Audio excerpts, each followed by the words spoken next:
Hello, welcome back to the series known as Read Poorly by Tom the Scapegoat. I am your host, Tom the Scapegoat. Today we'll be continuing our reading poorly of the Encyclopedia of Occultism and Parapsychology, the entry for Rome. Divination and Augury. Divination was connected with Roman worship. There was a spot on the Capitol from which the augur, with veiled head, read the auspices in the flight of birds. Augurs also accompanied armies and fleets and read the omens before an engagement was entered upon.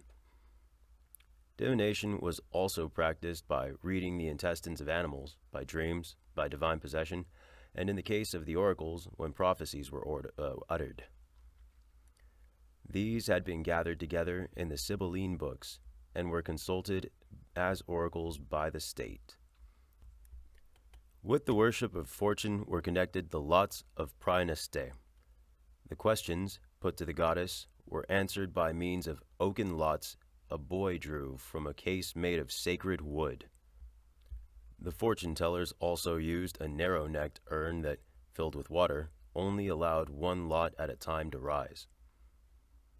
Astrologers from Chaldea were also much sought after and were attached to the kingly and noble houses. Familiar things of everyday life took on a magical import. Words and numbers, especially odd ones, were of special significance. The kalends, nons, and ides were so arranged as to fall upon odd days. Touch was binding, and so recognized in the law of Rome as the grasp of a thing sold from a slave to a turf of distant estate. Knotting and twisting of thread was injurious, so that women must never pass by cornfields twisting their spindles. A strange sympathy existed between the trees and humankind, and great honor was paid to the sacred trees of Rome. On the oak tree of Jupiter, the triumphant general hung the shield and arms of his fallen foe, while the hedges around the temple of Diana at Nemi were covered with votive offerings. The trees also harbored the spirits of the dead, who came forth as dreams to the souls of men. Pliny the Elder stated in this matter, "Trees have a soul, since nothing on earth lives without one. They are the temples of spirits, and the simple countryside dedicates a noble tree to some god. The various kinds of trees are sacred in their protecting spirits, the oak to Jupiter, laurel to Apollo, olive to Minerva, myrtle to Venus, white poplar to Hercules.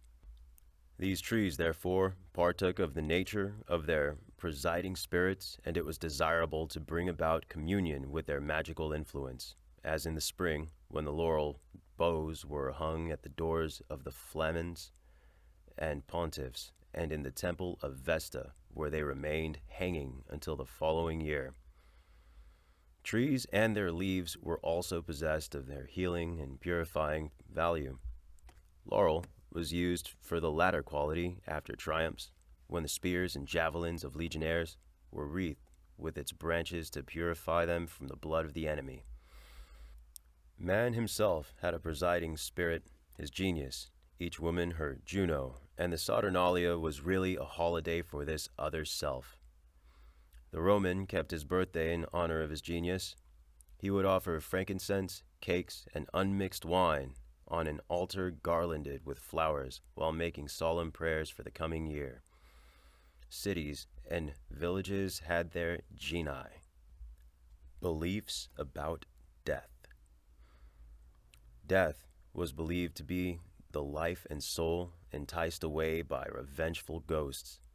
Hence, death would never occur save by such agencies. The dead, therefore, must be appeased with offerings, or else they wandered abroad, working evil among the living. One manifestation of this belief appeared in Ovid's lines. Once upon a time, the great feast of the dead was not observed, and the manes failed to receive their customary gifts, the fruit, the salt, the corn steeped in unmixed wine, the violets. The injured spirits revenged themselves on the living, and the city was encircled with the funeral fires of their victims. The townsfolk heard their grandsires complaining in the quiet hours of the night, and told each other how the unsubstantial troop of the monstrous specters rising from their tombs shrieked along the city streets and up and down the fields. Beans were used in the funeral feasts. They were supposed to honor the souls of the dead, and the bean blossom to be inscribed with characters of mourning. Dreams were considered of great importance by the Romans, and many historical instances of prophetic dreams may be found. They were thought to be like birds, the bronze-colored hawks. They were also thought to be the souls of human beings visiting others in their sleep, or the souls of the dead returning to the earth. In Virgil, much may be found in this subject. Lucretius tried to find a scientific reason for dreams. Cicero, although writing in a slighting manner of the prevalent belief in these manifestations of sleep, recorded dreams of his own. Sorcery and witchcraft. Sorcery, in all its forms, from love magic to death magic, was rife among all classes, as were necromantic practices. There were charms and spells for everything under the sun. The rain charm of the pontiffs consisted of the throwing of the puppets into the Tiber. The charm against thunderbolts was compounded of onions, hair, and sprats. The charm against an epidemic required the matrons of Rome to sweep the temple floors with their hair. There were many more charms, including the simple love charm strung around the neck of the country maiden. Witches were prevalent. The poets often chose these sinister figures for their subjects, as when Horace described the ghastly rites of two witches in the cemetery of the Esquilin. Under the light of the new moon, they crawled about looking for poisonous herbs and bones. They called the specters to a banquet consisting of a black lamb torn to pieces with their teeth, and afterward these phantoms had to answer the questions of the sorceresses. Witches made images of their victims and prayed to the infernal powers for help. Hounds and snakes glided over the ground, the moon turned to blood, and the images were melted so the lives of the victims ebbed away. Virgil gives a picture of a sorceress performing love magic by means of a waxen image of the youth whose love she desired.